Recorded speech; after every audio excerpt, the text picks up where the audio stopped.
Ellos están de vuelta, más hambrientos que nunca. Hoy en Shark Tank tenemos dos empresarios con un proyecto muy llamativo, donde se verán beneficiadas las personas más vulnerables de este Santander.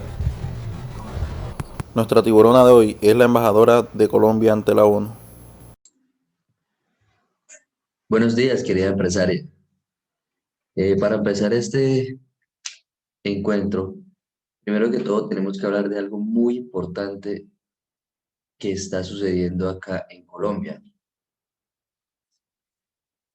Colombia, dentro del artículo 51 de la Constitución Política de Colombia, el cual promulga que todos los colombianos tienen derecho a la vivienda digna, a una vivienda donde tengamos todos los servicios básicos, donde tengamos un techo, donde nos sintamos protegidos. En Colombia tenemos que cerca del 18.2 millones de habitantes viven en déficit habitacional. En nuestro proyecto nos estamos enfocando en el departamento de Santander. En el departamento de Santander cuenta con aproximadamente 2.5 millones de habitantes, dentro de los cuales el 33,4% viven en déficit habitacional. Este déficit habitacional se divide en dos partes: déficit cuantitativo y déficit cualitativo. Voy a explicarles un resumen más o menos de qué es cada uno. Dentro del déficit cuantitativo tenemos las personas que viven de alguna u otra manera en hacinamiento, que a la casa les falta alguna pared, que a la casa no tiene paredes, que viven en cambuches, que arman sus casas en madera, y todas estas personas. Este es el déficit cuantitativo. Dentro del déficit cualitativo tenemos las personas que dentro del hogar les hace falta de pronto el agua, un inodoro, eh, tienen el techo con goteras. Este es el déficit cualitativo. El déficit cualitativo, ¿cómo lo podemos mitigar? De alguna u otra forma, arreglándole lo que le hace falta. De pronto el techo, pues arreglándole. Si le hace falta el inodoro o un lavamanos, tratar de eh, solucionarle este problema. Pero dentro del déficit cuantitativo, que es donde nos vamos a enfocar un poco más, es tener en stock casas para estas personas, para estas familias, que son cerca del 33,4% de la población de Santander.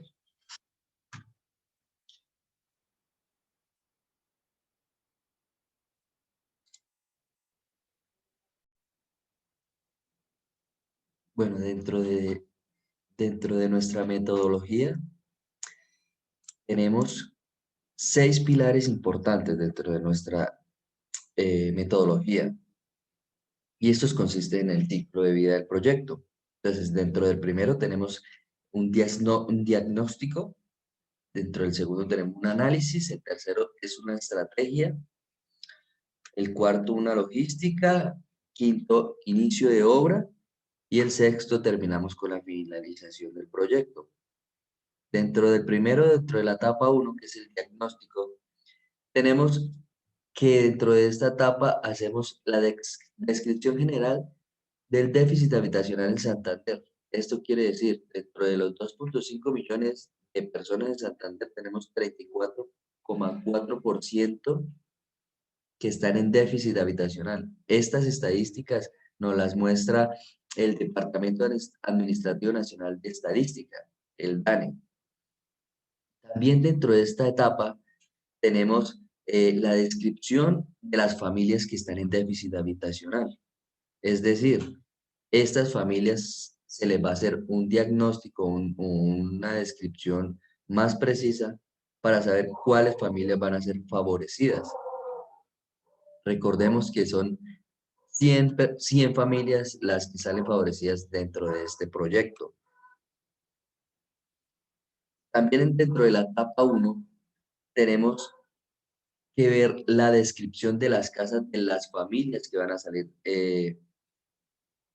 favorecidas dentro de este proyecto. Es decir, las familias con mayor déficit habitacional son las que vamos a, a favorecer en el proyecto. En la etapa 2, que es el análisis, tenemos la cantidad de personas que están en el déficit habitacional. Son aproximadamente 800.000 personas de Santander, es decir, unas 300 familias que podrían salir favorecidas. Recordemos que de estas 100 familias salen favorecidas dentro del proyecto. También tenemos el análisis del terreno para iniciar la obra, la mano de obra. Es decir, debemos encontrar un terreno donde tenga servicios de el bus público, que tengan escuelas, que tengan parques y más cosas alrededor que hagan más ameno el ambiente. También tenemos que calcular el diseño de las casas de interés social, esto dependiendo de las familias. Entonces hacemos como un promedio de la cantidad de personas que hay por familia para hacer este cálculo. Dentro de la etapa 3 tenemos la estrategia. En la estrategia tenemos el diseño de las casas. Dentro del diseño de las casas se contrata una persona experta, es decir, un arquitecto, que es el que nos va a hacer el mecanismo o nos va a hacer estas casas de interés social con las mejores lineamientos para estas personas o estas familias. Tenemos también la revisión de estudios previos para que todo nos salga según el cronograma y según los lineamientos que tiene el proyecto. Esto con el fin de no retrasar el cronograma ni también generar sobrecostos sobre el mismo. Vamos a hacer dentro de la estrategia revisiones semanales, es decir, vamos a tenerlas en personas encargadas dentro de cada objetivo del proyecto. Informes semanales. ¿Para qué? Para saber que vayamos con muy bien con el cronograma y no tener sobrecostos por lo mismo. Tenemos que hacer también un estudio estricto del terreno y topografía de la zona. ¿Para qué? Para no tener contingencias a la hora de hacer las casas o hacer los cimientos de estas casas. ¿Por qué? Porque pasa que el terreno está de pronto en mal estado y al hacer los cimientos o hacer las casas se gretean. Entonces esto nos genera sobrecostos y mala imagen sobre el proyecto. También tenemos que definir los equipos de trabajo. Vamos a tener gente calificada, personal idóneo para cada objetivo del proyecto, de tal forma que cumplamos los lineamientos del proyecto y nos genere la total satisfacción como a usted, como a nosotros, de hacer las cosas muy bien. En la etapa 4 tenemos la logística. Entonces, dentro de la logística tenemos obtener la licencia del proyecto. ¿Cuáles licencias? Licencias de construcción, licencias de, de las zonas rurales, licencias del medio ambiente y todo lo que tenga que ver con el Estado. Cabe recalcar que este proyecto está destinado para presentárselo al Estado. También tenemos aquí gestionar la licencia de construcción. Tenemos que gestionar esta licencia para poder hacer todas estas casas de interés social. Esto tiene un periodo de demora de 45 días hábiles.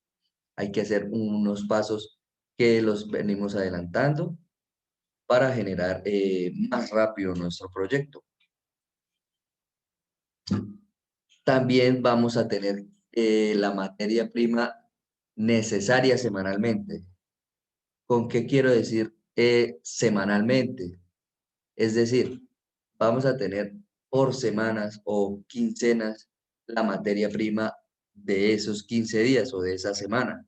¿Para qué? Para no generar stock y generar sobrecostos sobre la materia prima. Como todos sabemos, esto genera más sobrecostos y más trabajo para las personas que cuidan de esto y nos lleva sobrecostos. Entonces, la idea es tener stock para la semana o para los 15 días, el necesario, y no incurrir en más gastos. Dentro de la etapa quinta, que es el inicio de la obra, tenemos la preparación del terreno, que es aplanar, limpiar, tenerlo listo para poder hacer los cimientos de las casas. Tenemos que hacer una seguridad del lote, encerrarlo, para que las personas o las personas ajenas no entren y puedan robar o llevarse algo de lo que haya ahí, de la materia prima o herramientas o cualquier otra cosa que tengamos dentro del terreno. También vamos a tener seguridad, o sea, un vigilante, para que no ocurra estos contingencias. Tenemos que tener ya previsto la adquisición de la materia prima para poder traerla y tenerla en stock dentro de la bodega. Tenemos que adecuar la materia prima y los equipos dentro de una bodega de tal forma que sea más fácil los inventarios de lo que tenemos en el proyecto y para tener el stock ahí preparado para hacer agilizar más las cosas. También tenemos el control. El control, como ya venía diciéndoles, es semanalmente. ¿Por qué semanalmente? Porque necesitamos llevar el control de las casas y de toda la materia prima e inventarios que tengamos para que cumplamos con el cronograma definido en el lineamiento del proyecto. Esto con el fin de no incurrir en tiempos más alargados y obviamente nos va a incurrir en sobrecostos y es lo que no queremos. Queremos entregar el proyecto el día que lo tengamos estipulado eh, dentro del mismo, dentro del cronograma. En la etapa 6 tenemos la finalización del proyecto. Entonces, en la finalización del proyecto tenemos la actualización de los archivos relacionados con el proyecto, donde le damos un vistazo, tanto nosotros los líderes del proyecto, como con los contratistas que hicimos todo el proyecto y la finalización. Entonces, tenemos que actualizar estos, revisar que todo esté bien, legal, todos los papeles estén muy bien. Por consiguiente, tenemos firma de ambas partes de entrega, que todo esté muy bien. Vamos y hacemos la respectiva verificación de las casas, del terreno, de los papeles y se firma de parte y parte. Ya haciendo la verificación de las casas de interés social, se va con el personal idóneo de parte del que nos contrata para que revisen todas las casas que estén en perfecto estado como la zona donde viven. Esto con el fin de no tener inconvenientes al futuro. Por último, se revisa los servicios básicos, es decir, que haya puntos de agua, que haya agua en cada casa, que llegue la luz, que tengan todos los servicios básicos, las 100 personas que salen favorecidas. Y por último, hacemos la entrega oficial y la documentación final para entregar 100% el proyecto a la persona que nos contrata o al Estado en este caso. Bueno, el alcance de este proyecto es muy grande. pues dado que genera una mitigación del déficit habitacional en las zonas rurales del departamento de Santander. Con la realización de estas 100 viviendas se beneficiarían 100 familias, lo cual representan cerca del 1% de la población afectada. Este proyecto tiene diferentes grupos de interés, los cuales van desde el Ministerio de Vivienda hasta el Ministerio de Ambiente, eh, constructoras y sus proveedores, los cuales son beneficiarios de materia, beneficiarios de directamente por el proyecto, los bancos como financiadores de vivienda, los cuales generan, eh, como su nombre lo dice, generan financiaciones para la adquisición de viviendas. Los proyectos de este tipo presentan muchos riesgos al momento de realizarse, ya que son de tipo de construcción, lo cual en las obras se presentan muchos accidentes por lo general, pues dada esta alta accidentalidad se debe a los muchos riesgos que se presentan. Riesgos como desde el incumplimiento con los plazos estipulados hasta los riesgos de mala gestión de compra de materiales de construcción. Estos riesgos pueden ser mitigados, pueden ser minimizados, aplicando una buena gestión de las ISO y una buena supervisión de la mano de obra. Buenas. Bueno, mi primera pregunta es para Diego y es la siguiente. ¿Qué rentabilidad genera el proyecto? La rentabilidad del proyecto es del 25% al 30% de lo que se estipula en los lineamientos del proyecto. Es decir, se cobra un 30% más de lo que está en los costos preliminares. Esto sería nuestra ganancia o utilidades netas. Bueno, Diego, ¿y en qué zona podría estar ubicado este proyecto? Dentro de la ubicación encontramos o investigamos que para la zona norte de Bucaramanga es una muy buena zona. ¿Por qué? Porque tenemos que los lotes son más económicos, hay disponibilidad de educación, hay escuelas, hay universidades, hay servicio de transporte público, está cerca la zona céntrica, entonces es más favorable y más económico para estas personas que son un poco más vulnerables que las otras. Interesante, suena muy interesante el proyecto y toda la metodología que este lleva para poder alcanzarlo. Bueno, como lo dije, me interesa el proyecto, entonces espero haberme quedado con él, ya que pues me va a generar una gran rentabilidad y una gran ganancia, un margen de ganancia. Entonces, nada que hacer, este proyecto es mío.